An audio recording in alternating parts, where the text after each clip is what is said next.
সবেদায় যদি গাছ ভরিয়ে রাখতে চান তবে এখন থেকেই খাবার ব্যবহার করতে হবে, বিশেষ করে জৈব খাবার যেমন গোবর সার, হাড় গরু, অল্প একটু ভার্মি কম্পোস্ট, তারপর রয়েছে কিছু রাসায়নিক খাবার যেমন বোরন, কিছু অনুখাদ্য, পটাশ, ফসফেট, এই ধরনের সার।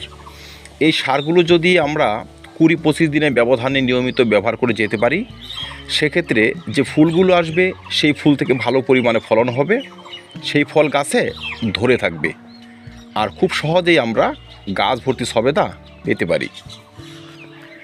আমার এই গাছে কতগুলো ফল হয়েছে দেখুন, গাছ ভর্তি শুধু সবেদা আর সবেদা।